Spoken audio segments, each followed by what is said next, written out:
WWE की history कितनी बड़ी है ये बात तो हम सब जानते हैं गाइस, और ओवर द इयर्स इतने सारे कमाल के गिमिक्स हमें देखने को मिले हैं, लेकिन कुछ ऐसे बेकार गिमिक्स भी इस कंपनी में हमें देखने को मिले हैं जो स्टार्टिंग में तो लोगों को इंटरेस्टिंग लग रहे थे, लेकिन जब वो खत्म हुए और अब इतने सालों बाद हम सोचते हैं तो डेफिनेटली वो बहुत ही ज्यादा बेकार माने जाते हैं। और आज मैं किसी ऐसे वैसे गिमिक की बात नहीं करने वाला, मैं बात कर रहा हूँ गाइस एक गिमिक अथॉरिटी फिगर की। जी हाँ, जिसको बुलाया जाता था एनोनिमस रॉ जनरल मैनेजर। और ये कोई बंदा नहीं बल्कि एक लैपटॉप था जिसकी आइडेंटिटी किसी को नहीं पता थी। एक साल तक लगातार मंडे नाइट रॉ का जो शो है ये ईमेल भेज भेज के कंट्रोल कर रहा था गाइस, और माइकल कोल उसको पढ़ा करते थे। लेकिन आखिर इसके पीछे की पूरी कहानी क्या थी और क्या इसकी आइडेंटिटी के बारे में हमें जानने को मिला था, उसके बाद ये डिस्कस करेंगे गाइस। तो वीडियो को आप एंड तक देखते रहें, चैनल पर नए हैं तो सब्सक्राइब करें और उस नोटिफिकेशन बेल को भी ऑन करना ना भूलें।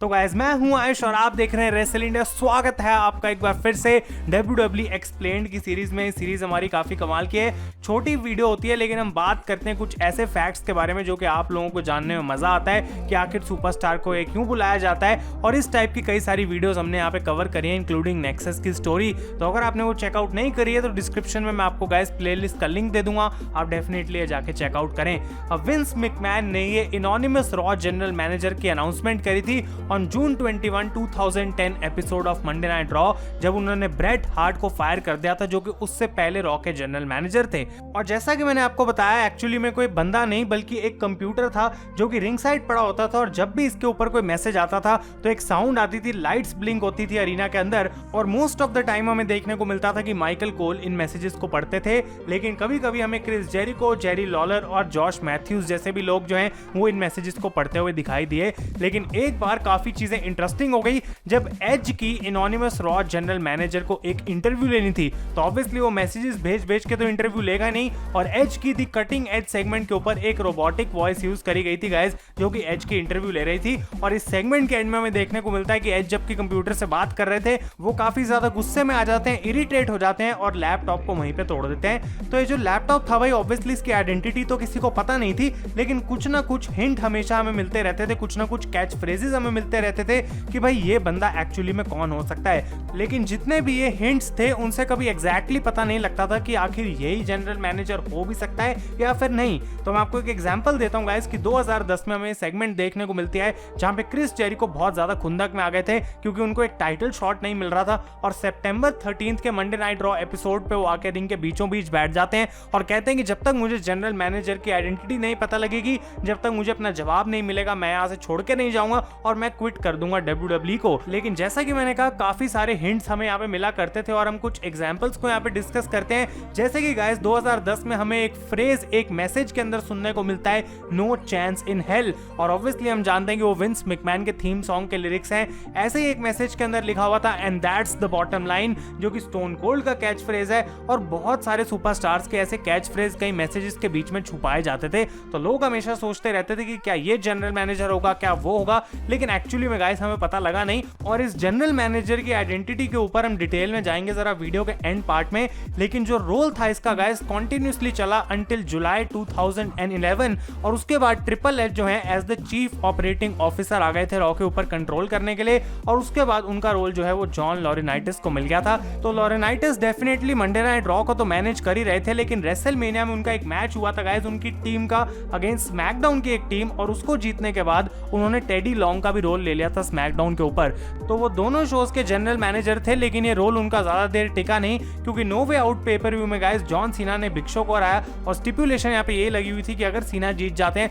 तो लॉरेनाइटिस को भी अपने रोल से निकाल दिया जाएगा। तो इस पॉइंट पे मंडे नाइट रॉ के पास गाइस कोई भी मैनेजर नहीं था, और हर हफ्ते किसी फॉर्मर जनरल मैनेजर को इन्वाइट करा जाता था ताकि वो रॉ को मैनेज कर सके। और इन्हीं में से गाइस एक दिन यानी कि जुलाई 9, 2012 के एपिसोड पे हमें जो पुराना रॉ का जनरल मैनेजर देखने को मिला वो था दी एनोनिमस रॉ जनरल मैनेजर। तो सेंटिनो मरेला बाहर आते हैं और वो कहते हैं भाई जेरिको ने पहले बोला था बहुत समय पहले कि मुझे इसकी जो है आइडेंटिटी पता करनी है। और वो कह रहे हैं कि देखो भाई, मेरे को एक रूमर जानने को मिला है कि शायद वो जनरल मैनेजर अब बिल्डिंग में आ गए, लेकिन गाइज हमें एक्चुअली वो बताते हैं कि वो जनरल मैनेजर शायद बैक स्टेज नहीं है, लेकिन गाइज वो रिंग के नीचे तो हो ही सकता है। तो एनोनिमस रॉ जनरल मैनेजर यहाँ पे एक ईमेल भेजता है, वो कहता है भाई मैं कहीं नहीं हूँ इस अरीना के अंदर, लेकिन सेंटिनो मरेला जैसे ही गाइज स्टेज के पास जा रहे होते हैं तो उनको रिंग के नीचे कोई खींच लेता है, और उसके बाद हमें पता लगता है कि वो एक्चुअली में गाइज हॉर्न्स वॉगल हैं। तो इस सेगमेंट में रिंग के अंदर जेरी लॉलर खड़े हुए थे, उनको भी यहाँ पे हॉर्न्स वॉगल अटैक कर देते हैं। माइकल कोल जाते हैं हाथ मिलाने के लिए हॉर्न्स वॉगल से कि भाई ये तो मेरा दोस्त ही हुआ ना, क्योंकि मैं इसकी ईमेल पढ़ता था,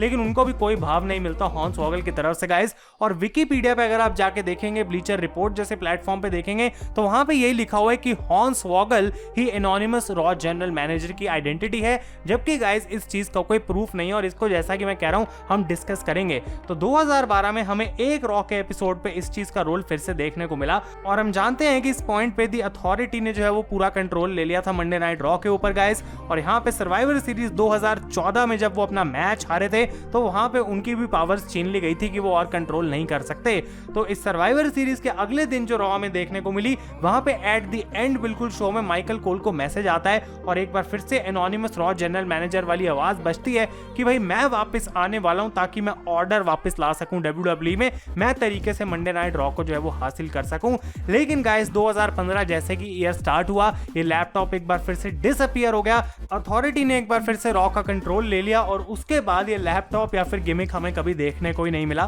तो हम बात करते हैं इसकी ट्रू आइडेंटिटी की, जो मैं कह रहा हूं डिस्कस करने वाले हैं गाइस। यहाँ पे एनोनिमस रॉ जनरल मैनेजर इसका नाम था, और एनोनिमस का मतलब यही है कि हमें कभी नहीं पता था कि क्या ये एक बंदा है, क्या ये बहुत सारे बंदे हैं, क्या हर हफ्ते कोई नया बंदा आ जाता है। और जबकि 2012 की उस सेगमेंट में हॉर्न्स वॉगल को वहां पे जनरल मैनेजर के फॉर्म में रिवील करा गया था, इस चीज का प्रूफ कहीं पर भी नहीं है कि भाई क्या बाकी सारी रॉ में भी हॉर्न्स वॉगल ही वो सारी चीजें कर रहे थे, क्योंकि जैसा कि मैंने आपको एग्जांपल दिए थे कि बहुत सारे हिंट्स हमें दिए जाते थे, तो कोई हो भी सकता था, कोई नहीं भी हो सकता था। और गाइस इस चीज पे हमें जो है वो कभी क्लैरिटी मिली नहीं है, लेकिन क्योंकि ये बात इतनी पुरानी हो गई है गाइस, तो इसके बाद हमें फ्यूचर में एक इंटरव्यू सुनने को मिली थी from the WWE writer Kevin एक, और उसके अंदर उन्होंने बताया कि कभी भी WWE का कोई प्लान ही नहीं था कि एनोनिमस रॉ जनरल मैनेजर की कोई आइडेंटिटी रिवील करी जाए। वो कहते हैं कि एक मीटिंग के अंदर किसी राइटर ने एवं जोक मारा था कि क्यों ना ये बंदा हॉर्न्स वॉगल हो, तो उसको उस एक एपिसोड के लिए यूज कर लिया गया था। लेकिन आप जानते होंगे कि इससे पहले भी WWE ने एक स्टोरी करी थी जहां पे विंस मैकमैन के बेटे की तरह रिवील किया था हॉर्न्स वॉगल को,